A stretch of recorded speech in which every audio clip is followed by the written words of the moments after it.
December 1944. Somewhere along the frozen edges of Belgium, the sky hangs low, thick, gray, silent.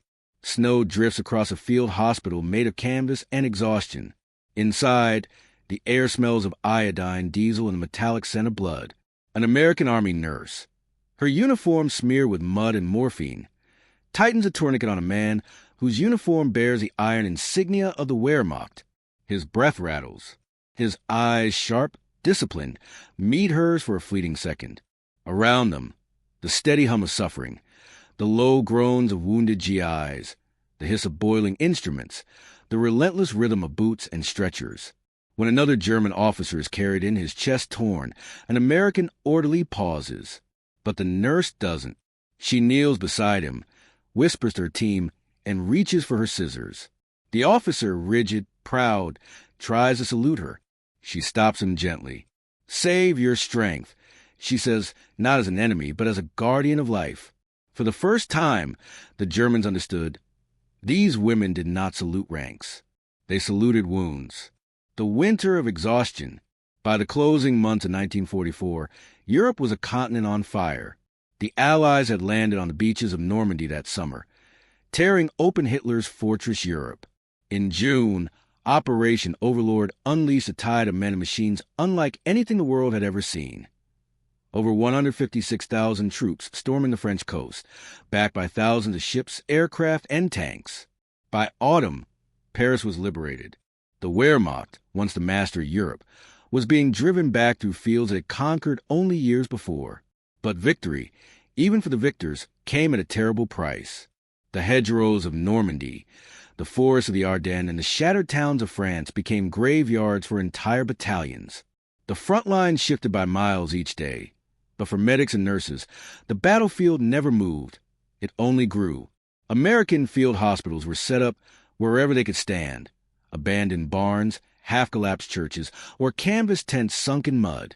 Inside, the war's illusion of glory vanished. There were no speeches here, only stretchers. Each morning began the same way, a convoy of ambulances crawling through shell fire, bringing in the broken, shrapnel wounds, burns, amputations, men who had seen too much and lost too much. The American Army Nurse Corps, nearly 60,000 women strong, carried the impossible burden of keeping them alive. They worked under the shadow of the Geneva Conventions, but often under fire. Many field hospitals were within artillery range. During the push across France, German counterattacks frequently targeted aid stations, mistaking them for supply points. Nurses learned to operate by lantern light, often without anesthesia, improvising sutures from thread, and sterilizing instruments in boiling mess tins. The rules of war blurred in the haze of smoke and snow.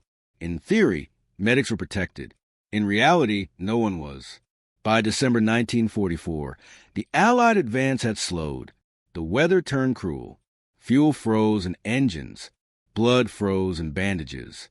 Then, out of the forested ridges of the Ardennes, Hitler struck back. It was the Battle of the Bulge, Germany's last great offensive on the Western Front. In the confusion of those weeks, front lines collapsed. American units were surrounded. German armored divisions surged through the snow, cutting off communication lines and overrunning aid posts. Chaos followed. Hospitals suddenly found themselves behind enemy lines. In one such mobile hospital, its coordinates lost amid the blizzard, American medics began receiving the wounded from both sides. The dying no longer wore nationalities. There was no time to sort them. A wounded man was a wounded man. A heartbeat was a heartbeat. The nurses understood this before anyone else. Their training had taught them anatomy, not ideology. They knew the placement of arteries, not party lines. They treated uniform colors like camouflage, irrelevant beneath the torn flesh that united all soldiers in the same terrible brotherhood. And yet, this moral clarity was not without cost. Some medics hesitated when faced with enemy insignia. Some soldiers objected, angry to see the enemy given the same morphine. But in those cold tents, duty redefined itself. Mercy became rebellion. Each stretcher carried not only a man but question, how much humanity can survive a total war? For the American nurses, the answer was always the same: enough to keep one more man alive, no matter his flag. As the blizzard thickened, news spread through the ranks. Several German officers had been captured, badly wounded, their evacuation impossible. They were to be treated at the same American field hospital already overflowing with casualties. When the first of them arrived, pale, blood-soaked, and still clutching their medals, the tension in the tent was almost physical. Some orderlies froze. Others whispered under their breath. But the nurses, they did not hesitate. Because for them, the battlefield ended where the wound began. The code of care, long before that freezing winter, before the world was divided by trenches and front lines, the rules of war had already been written, or at least attempted. In 1864, the First Geneva Convention established a fragile idea, that even in war humanity must not die. It dictated that the wounded, no matter their uniform, were to be cared for, and medical personnel were to be respected as neutral protectors of life. By the Second World War, this principle had evolved into international law. Every nurse in the U.S. Army Nurse Corps swore an oath not only to serve their nation, but to uphold that deeper, invisible duty, to preserve life wherever it appeared. They were not soldiers in the traditional sense. They did not carry weapons. Their strength was measured not in kills, but in lives saved. Training was rigorous. Many of the nurses had been working in civilian hospitals before the war. They were taught to operate in field conditions, to improvise under shell fire, to handle both medical instruments and moral dilemmas. Their kits contained not just scalpels and syringes, but courage, distilled through sleepless nights and the cries of strangers. By 1944, they had followed the armies through North Africa, Italy, and into the heart of Europe. They set up clearing stations within miles of the front, sometimes closer. Their tents stood where the wounded fell, where the air was thick with cordite and prayer. But nothing in their manuals prepared them for what came next. When the Battle of the Bulge erupted in December, medical lines shattered. Ambulances disappeared in snowstorms. Evacuation routes collapsed. American and German wounded were often recovered from the same fields, brought in together, half-conscious, half-frozen, indistinguishable beneath their greatcoats. Inside those tents, ideology melted faster than snow on skin. Nurses stitched the wounds of men who, only hours earlier, had been firing across the same field. Among those brought in were German officers, decorated, disciplined, and stunned by their defeat. Many were veterans of campaigns in France and the Eastern Front. They were men raised under the iron code of military hierarchy, where rank determined worth and compassion was weakness. When they arrived in American hands, their world turned upside down. Here, the wounded lieutenant was placed beside a private. Here, the man with the Iron Cross was treated by women, something almost unthinkable in the Wehrmacht's patriarchal order. For the nurses, there was no question. They treated wounds, not insignia. They saluted no rank except suffering itself. And that, more than any weapon, disarmed the German officers. Reports and diaries from American field hospitals describe moments of quiet astonishment. German captains attempted to stand and salute their caregivers, only to be told gently to rest. Others insisting on being treated last, ashamed to take supplies from the enemy. Some cried, not from pain, but from disbelief. In one such field station near Elsenborn Ridge, nurses recorded that German POWs expressed gratitude beyond words. They were bewildered by how their enemies had refused to let them die. To them, this was not war. It was something transcendent, something they could not reconcile with the propaganda that had shaped their lives. These nurses were not performing acts of defiance.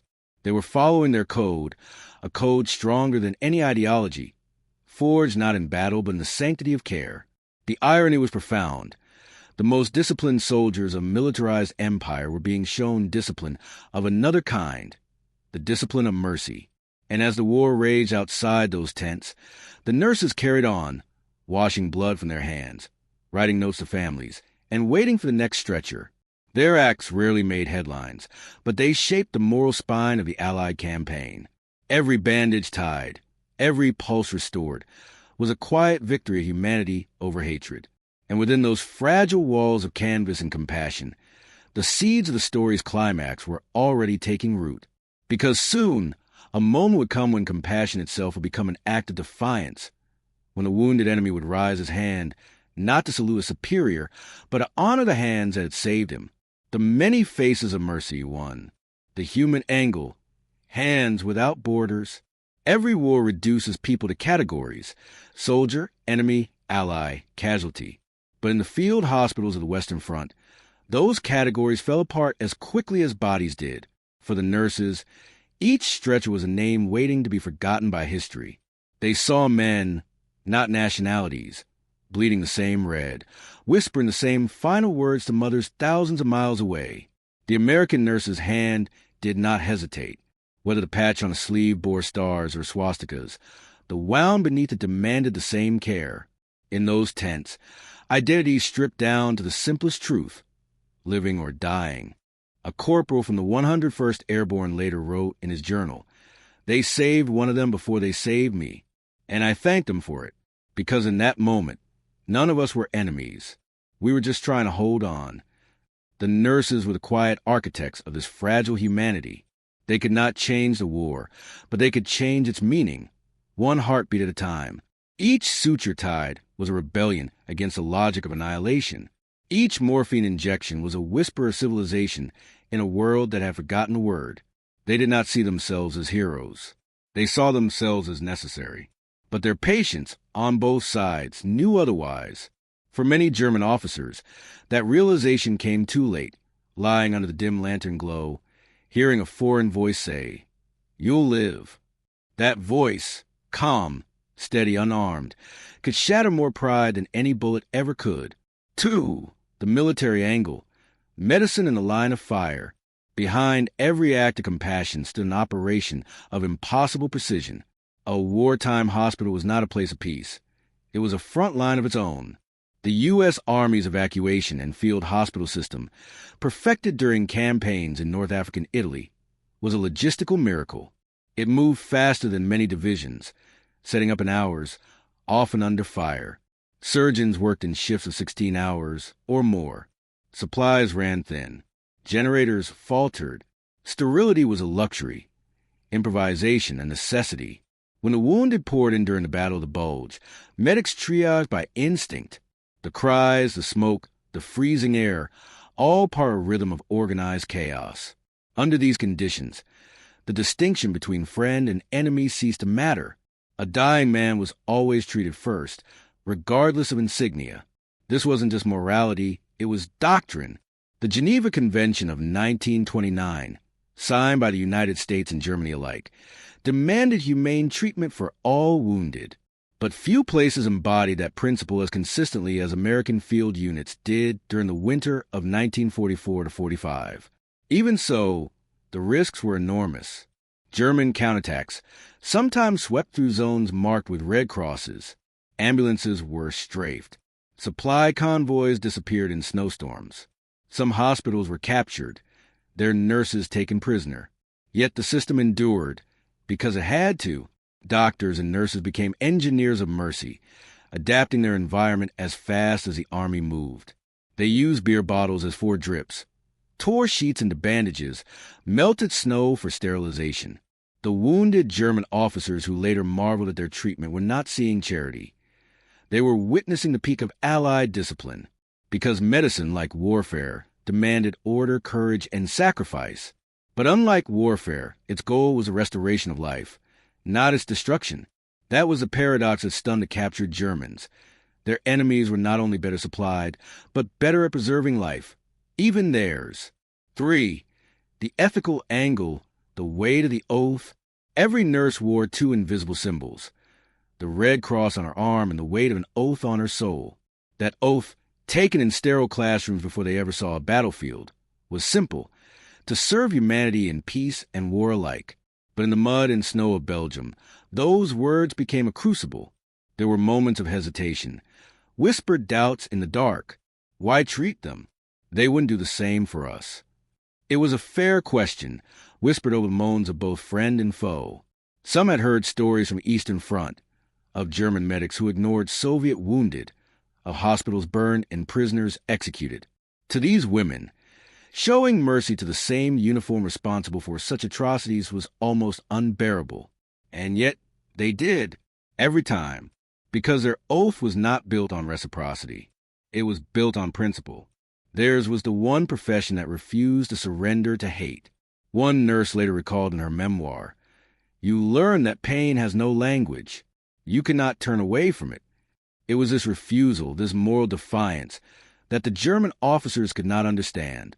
They lived in a world ruled by hierarchy, where worth was dictated by position. But in these tents, the chain of command dissolved. Here, a colonel could die beside a private, and a nurse, a woman in her 20s, decided who was treated first. Here, compassion outranked conquest. That reversal of power struck deeper than any interrogation. It showed the German officers that even in defeat, they had underestimated their enemy, not for her strength, but for her conscience. The unwritten front line for the psychological angle, the enemy who healed. For many German officers, capture was not just defeat. It was humiliation. They had been raised in a system where obedience was sacred and pride was survival. Their identity was bound to rank, insignia, and the belief that strength justified everything. When they were carried into American medical tents, stripped of their uniforms and medals, that identity crumbled. The very foundation of who they were, the invincible soldier of the Reich, was suddenly replaced by something they did not understand: vulnerability. Psychologists who studied post-war prisoner accounts later noted that many Wehrmacht officers were more disturbed by kindness than by interrogation. They expected hostility, revenge, or indifference. What they received instead, clean bandages, steady hands, and human eyes, fractured their worldview. Inside those tents, they confronted not an enemy, but a mirror. A nurse holding a blood-soaked scalpel, focused and calm, became the embodiment of a new kind of power, moral, not military. She could command through compassion, not fear. One German major, treated in an American field hospital near Malmedy, wrote years later, "The women who treated us had no hatred. They looked at us as if we were still men. I had not been looked at that way in years." For the nurses, it was not a calculated act of psychological warfare. It was duty. But for the men who had lived under totalitarian ideology, it was something close to revelation. The American nurse became a quiet adversary to everything the Nazi worldview represented, not through defiance, but through decency. In that sense, every act of care became subversive. Every wound treated without judgment became a statement. Humanity was not dead, and no ideology could claim it. 5. The cultural angle. Women in the shadow of war. War, as history often tells it, is a man's story. But in the frozen winter of 1944, it was the women of the Army Nurse Corps who carried the emotional gravity of the front. They worked in conditions that would have broken most soldiers. No rest, no retreat, no reprieve from the sound of agony. Yet they remained, not as bystanders, but as participants in a war fought on moral terrain. In a world defined by rank and masculinity, these women redefined strength. They commanded operating tables like generals, made life or death decisions in seconds, and kept their composure when the world around them disintegrated. For the German officers, product of a militarized patriarchy that often dismissed women as inferior, being saved by one was an unthinkable inversion of power. A young lieutenant, delirious from blood loss, reportedly whispered to an American nurse, "You should have been a soldier." She replied softly, "I am." That quiet exchange, repeated in variations across the front, captured something profound. The war had rewritten the definition of courage. The presence of women at the front also carried a psychological message to Allied soldiers that civilization still existed amid barbarity. Their calmness was a form of morale. Their compassion, a reminder that there was still a difference between us and them. And for the Germans, that difference became haunting. They had been taught to see their enemies as monsters. Yet here, in the hands of an enemy nurse, they found mercy. That dissonance stayed with them long after their wounds had closed. 6. The moral angle, the cost of compassion. Mercy, even when right, carries a cost. For the nurses, the emotional toll was immense. They held the dying, listened to final words, and wrote the last letters home, not just for Americans, but for Germans too. Some would later admit that treating the enemy felt like a betrayal of their own grief. One nurse wrote in a 1945 letter, It's strange. I looked at his uniform and felt anger. Then I saw his hand, just a boy's hand, and I couldn't hate him anymore. That was the paradox of their service, to save lives in a world devoted to ending them. The nurses' compassion was not naive. They knew these men were... Some might have fought in Normandy. Others might have shelled Allied convoys. But they also knew something larger. Hate heals nothing. And so, in an act of profound, quiet defiance, they chose to honor wounds instead of ranks. They treated the human being before the ideology, the suffering before the insignia. It was this act, this moral clarity amid madness, that stunned the German officers most. They had been taught that the enemy was merciless, that Allied forces sought only domination. But lying in those American hospital tents, listening to the nurses' steady voices and the rustle of white bandages, they discovered a truth their propaganda had never prepared them for. That victory without humanity is no victory at all. The nurses did not seek recognition, and most never received it. Their names were lost among rosters and archives. But the legacy of their choices endured. In the memories of those they saved, in the testimonies that surfaced years later, and in the moral compass they left for future generations. The salute of silence. It was the last week of December 1944. Snow had buried the Ardennes in silence thick enough to swallow gunfire. The Battle of the Bulge was at its height, the largest and bloodiest engagement fought by American forces in Europe. Near the Belgian village of Rochefort, a makeshift American field hospital operated in what had once been a schoolhouse. The roof was half gone, windows shattered, sheets hung where walls had collapsed. Inside, the nurses moved through a narrow corridor lined with cots, their boots crunching on broken glass beneath the snow that drifted in through the holes. They had been working without rest for 72 hours. Supplies were low, heat nearly gone. Outside, the roar of distant artillery mixed with the wind. Shortly before dawn, a column of stretchers arrived. A mix of Americans and Germans pulled from the same battlefield. Among them were several German officers, their gray coats stiff with blood and frost. One, a colonel in his 40s, still clutched the iron cross pinned to his chest. Another, a lieutenant barely older than 20, was missing an arm. When the doors opened, the temperature inside the schoolhouse seemed to drop even further. The wounded Americans turned their heads, watching as the prisoners were carried in. No one spoke. The sound of boots, the rustle of canvas, the faint rattle of breath. It was the only music left in war. The head nurse, Lieutenant Mary Harrington, gave a simple order. Place them where there's light. She didn't ask who they were. She didn't need to. Her voice carried the same calm authority it had since North Africa, the voice of someone who had seen too much to discriminate. The medics hesitated only a second before obeying. The colonel's eyes opened as they cut his coat away. He saw the red cross on her sleeve and froze. His lips moved, forming a word that caught in his throat. Find in. Enemy. Harrington didn't answer. She pressed gauze to the wound and said quietly, Hold still. The blood soaked through the cloth, warm against her gloves. He stared at her, at the mud-streaked face beneath the nurse's cap, at the steadiness of her hands, at the total absence of hatred in her eyes. And something inside him faltered. This woman, the enemy, was saving his life with the same care she gave her own soldiers. He tried to speak again, but his voice cracked. Instead, he did the only thing he had been trained to do in the presence of courage. He lifted his trembling hand in salute.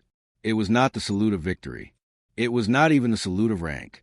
It was the last gesture of a soldier acknowledging something greater than himself.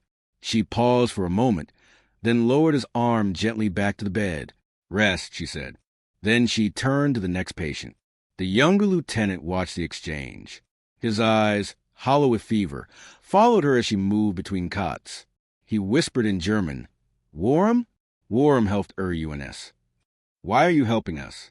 The interpreter, an American medic who spoke a little German, translated the question softly. Harrington didn't look up.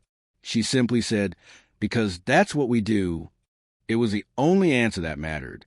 That morning, the nurses worked in silence. The enemy and the ally became indistinguishable. A medic carried buckets of melted snow for sterilization. Another read vitals aloud. Outside, artillery thundered like distant heartbeats, But inside the walls, time seemed to stop. The colonel drifted in and out of consciousness. At one point, he muttered something about honor, about shame. Harrington leaned over him. "Honor," she said quietly, "is keeping a man alive when it would be easier to let him die." He stared at her, tears welling beneath lashes crusted with frost. Later, when he was stable, another nurse, Private Evelyn Carter, helped him sit up. He reached into his coat and held out the Iron Cross. "For you," he said in broken English. She shook her head. "Keep it," she told him. "You earned it before I ever came along." But the officer pressed it into her palm anyway. Then, for mercy, that small piece of metal, born of conquest, became something else that day, a symbol of surrender not to the enemy, but to humanity. The nurses didn't talk about what happened afterward. They went back to work, cleaning instruments, changing dressings, preparing the next operating table. But the atmosphere in that room had changed. Even the wounded Americans sensed it, a kind of unspoken truce, born not of politics, but of pain. A war built on dehumanization had, in that instant, been undone by a single act of care. By dusk, the snow outside had turned red in patches. A jeep arrived with new casualties, and the rhythm of work resumed. But in one corner of the room, the German officers lay awake, staring at the nurses moving to the lantern light, silent, steady, tireless. They no longer saw enemies. They saw salvation. And as the night deepened, one thought lingered in every mind present, that perhaps the war had not taken everything. After all, where the enemy sleeps. By the third day, the hospital had filled beyond its limits. Cots pressed against one another, bandages ran short, and the smell of ether clung to every wall. The snow outside refused to stop, and the wind blew so fiercely it seemed to carry the sound of the guns themselves. Inside, the boundaries of the war began to blur. The nurses tended to Germans and Americans alike, moving from one uniform to the next, guided not by allegiance but by pulse and breath. The men who had been trained to kill each other now shared blankets and whispered through the night. At first, the officers in command tried to reimpose order. Captain John Rivers, the hospital surgeon, was summoned to the operations tent where a military liaison from headquarters waited, coat spotless, face cold. "You're housing enemy officers in an American facility," the liaison said, scanning the reports. "They're wounded," Rivers replied flatly. "That's not the issue, Captain. You're giving them priority treatment." Rivers rubbed his eyes. He hadn't slept in days. "We're giving them life. That's all." The liaison's jaw tightened. "This is war. There are rules." Rivers looked up at him. "Yes," he said quietly, "but none of them apply when a man is bleeding out on your table." The liaison didn't respond. He just closed the file and left. That evening, a group of American infantrymen brought in new prisoners, frostbitten, terrified, barely old enough to shave. They hesitated at the sight of the German officers lying among the wounded. One of the soldiers spat on the floor. "You patching up Nazis now," he muttered. Nurse Evelyn Carter turned, her face pale under the lantern light. "We're patching up humans," she said. The soldier's jaw clenched. For a moment it looked as though he might say more, but then he saw the small iron cross tucked into her breast pocket, the one given to her by the dying officer, and he fell silent. He didn't understand it yet. None of them did. Later that night, Harrington walked between the rows of cots. Most of the men slept in uneasy silence. A few murmured in their dreams, fragments of English, German, and prayers that had no language at all. In the corner, she found the young German lieutenant awake. His fever had broken, and his remaining hand gripped a small notebook. He looked up when she approached. "I wrote something," he said in halting English. "For the nurse." She sat beside him. "For which one?" He smiled faintly. "For all." He handed her the page. The handwriting was uneven but clear. "You fight with no weapon. You conquer without flag. We are enemies only until you touch the wound. Then we are the same." She folded the paper carefully, slipped it into her pocket, and said, "Get some rest." The next morning, when the medics found the lieutenant's cot empty, there was no body, only that notebook and a single red tag that read transferred. Somewhere along the chain of evacuation, he had been taken by another unit. His name was never recorded again, but the words remained. A few days later, as the front shifted and the sound of Allied armor rolled closer, something remarkable happened. The German colonel, still weak but conscious, insisted on seeing Captain Rivers. When Rivers arrived, the colonel struggled to sit upright. "I will speak quickly," he said, his accent heavy but precise. "When your army arrives, you must tell them this. These women, your nurses, they showed us a kind of courage no army ever taught." Rivers hesitated. "Why tell me?" "Because," the colonel said, "the war will end soon, and when it does, men will remember who killed them, but they should also remember who saved them." He reached out and offered his hand. Rivers took it. The shake was brief but heavy, the weight of two uniforms collapsing into one gesture. That night, the colonel died quietly in his sleep. Harrington sat beside him until morning, eyes fixed on the flicker of the kerosene lamp. Around dawn, she reached into his pocket and found a folded photograph. A wife, a child, a farmhouse in Bavaria. She stared at it for a long time before setting it back exactly where it was. Then she stood, drew the blanket over his face, and whispered, "Rest easy, soldier." When the war ended months later, those who survived the field hospital carried their memories like hidden medals. Evelyn Carter kept the Iron Cross. Mary Harrington kept the notebook. And Captain Rivers, when asked years later by a reporter what he remembered most about the Ardennes, didn't mention the battle, the blood, or even the victory. He said only this: "For a few nights in the middle of hell, the enemy slept under our care, and the world, for once, felt human again." The silence after the guns. When the guns finally fell silent in May 1945, the snow that swallowed Europe melted into mud and silence. The Battle of the Bulge had broken the last German offensive in the West. The Reich, once vast and defiant, was collapsing from every direction. For the soldiers and nurses who had survived the Ardennes, the end of the war did not come with cheers. It came with exhaustion, the kind that seeps deep into the bones. Captain John Rivers and his field team were among the last to be withdrawn. Their hospital tents, once filled with the groans of the wounded, now stood empty, flaps torn by months of wind. Inside, the cots still bore the outlines of men long gone, some to recovery, others to graves without names. The nurses packed what was left of their supplies. The war was over, but the memories would not leave. Evelyn Carter folded her blood-stained uniform into a canvas duffel. She slipped the Iron Cross into her pocket, not as a trophy, but as a reminder that compassion had no flag. When they reached the nearest staging camp, a staff officer approached. He held a clipboard and a photograph of the 64th Field Hospital. "Your team's reports have circulated up the chain," he said. "They're unusual." He looked uncertain, as though he couldn't decide if what they'd done was heroic or insubordinate. "You treated enemy officers," he continued. "Gave them equal care, even priority in some cases." Carter looked him straight in the eye. "We treated the wounded," she said quietly. "That's what we were sent to do." The officer nodded slowly, then walked away without another word. Months later, in the ruins of post-war Germany, stories began to surface. Fragments told by former prisoners of war who had survived American medical camps. Among them were officers who spoke of nurses who saluted our wounds instead of our ranks. The phrase spread through word of mouth, across villages and reunion halls, until it became part of oral history. One German captain, interviewed years later for a BBC program, described it like this: "They did not hate us. They should have, but they didn't. I remember one nurse. She refused to let me die. When she changed my bandage, I tried to salute her. She stopped me and said, 'You don't salute me. I salute this.' And she pointed to my wound. That is something no man forgets." The Allies had built their victory on steel, strategy, and sacrifice.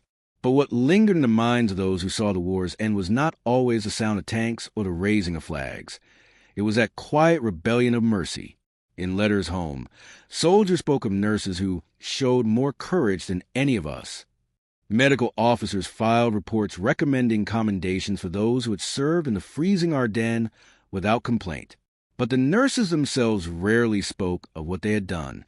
They returned to their lives, married, raised children, worked in hospitals, and disappeared into the ordinary world. Most never wore their uniforms again, but in attics and keepsake boxes, there were clues, faded photographs, folded notes, and foreign medals that told a story few had ever heard aloud. The Army Nurse Corps received official recognition after the war. Their service had saved tens of thousands of lives across every front. Yet the moral weight of their duty, the moment they chose compassion over hatred, remained quietly personal. It wasn't something to boast about. It was something to remember. And though the men who had once saluted them were scattered, some returning home to a ruined Germany, others buried beneath foreign soil, they carried that same memory, that same bewildered gratitude, across the rest of their lives.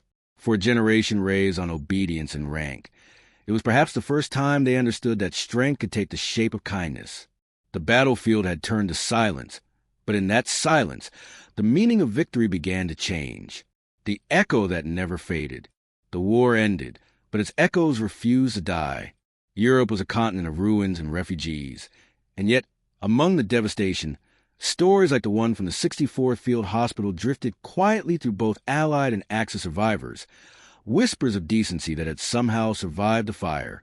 In 1946, as tribunals in Nuremberg began to expose the full horror of the Nazi regime, testimonies from captured officers painted a grim portrait of inhumanity, of camps, of executions, of cruelty institutionalized. Against that backdrop, the tale of American nurses who attended to German officers without discrimination seemed almost unbelievable. Journalists covering post-war reconstruction found fragments of those accounts in Red Cross archives. Reports from field hospitals mentioned cases where American medical personnel had treated hundreds of German POWs under extreme conditions. Most of those documents were technical, bureaucratic, until you read between the lines. One noted simply, nursing staff rendered aid to enemy personnel without regard to rank or affiliation. Conduct exemplary. It was bureaucratic language for something profound, proof that in the darkest chapter of human history, someone had chosen compassion. In the decades that followed, veterans' reunions occasionally brought together former enemies. Sometimes, German officers sought out the nurses who had saved them. Some met again, old, frail, but bound by a memory that neither ideology nor distance could erase. In 1965, at a small commemoration event in Luxembourg, an elderly man in a civilian suit approached a woman in uniform. She was now Lieutenant Colonel Evelyn Carter, retired from the Army Nurse Corps. He introduced himself in careful English. "I don't know if you remember me," he said, "but I remember you." From his pocket, he pulled a folded piece of paper, yellowed with age. On it were 4 lines written in uneven handwriting. "You fight with no weapon. You conquer without flag. We are enemies only until you touch the wound. Then we are the same." Carter's eyes filled with tears. It was the same poem, the one she kept folded for decades. She hadn't known it had been copied. The man smiled faintly and said, "I was in that tent. You may not have treated me, but your hands were there. I just wanted to say thank you." It was all he said. Then he turned and left, disappearing into the crowd of veterans and onlookers, one more ghost returning to peace. By the late 20th century, historians began to revisit the human side of the Second World War, the stories that had been overshadowed by battles and dates. Among these were accounts of frontline nurses, medics, and surgeons who had upheld the Geneva Conventions even when chaos made law impossible. Their quiet defiance, refusing to see the enemy as less than human, became a cornerstone for later military ethics. Modern humanitarian doctrines, from the Red Cross to NATO field medicine, cite these acts as moral precedents. In 1990, the U.S. Army Medical Department produced a retrospective documentary on wartime nursing. One sequence showed photographs from the Ardennes, faces half-lit by lanterns, bandages stained, snow outside the tents. A narrator's voice read from an old nurse's diary. "We could not salute their ranks, so we saluted their wounds. It was the only rank that mattered. The audience, veterans, students, and historians, fell silent. Some wept, because by then the war had become history, but the humanity in those words was timeless. Today, the 64th Field Hospital no longer exists. Its site lies somewhere beneath pine trees near Bastogne, marked only by an unremarkable plaque. Few tourists stop to read it.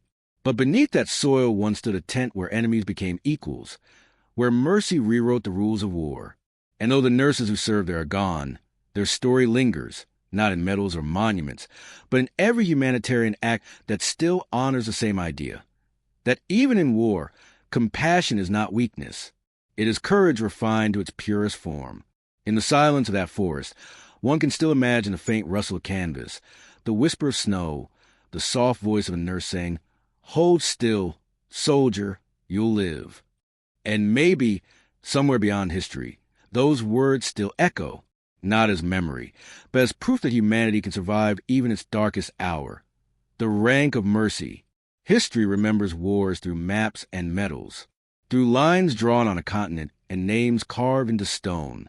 But beneath every victory, there are smaller, quieter triumphs, the ones that do not fit into textbooks, because they belong to the soul, not the strategy. The story of the nurses who saluted wounds instead of ranks is one such victory.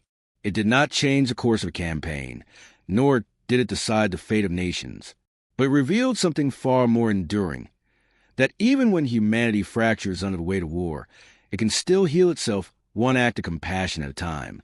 In those tents outside Bastogne, surrounded by the machinery of death, mercy became a rebellion. Each bandage, each whisper reassurance, was a defiance of everything war demanded: hate, hierarchy, division. The nurses did not seek glory. They simply refused to let humanity die with the men who carried its burden. When the German officers saluted their wounds, they were saluting more than pain. They were honoring the realization that their enemies had saved them without judgment, that courage could wear white as easily as khaki, and that victory could be measured not only in battles won, but in lives spared. Decades later, when the guns had rusted and the soldiers had grown old, that memory still lived on, not in parades, but in gratitude. It became a reminder that no matter how advanced warfare becomes, no matter how ruthless the machines of destruction grow, the greatest power a human being can wield remains compassion. Because in the end, war tests more than armies. It tests the boundaries of the human heart. And on those cold winter nights in 1944, when American nurses bowed not to rank but to suffering itself, they passed that test, quietly, completely, forever. The snow melted, the guns fell silent, and somewhere in that silence, humanity was reborn,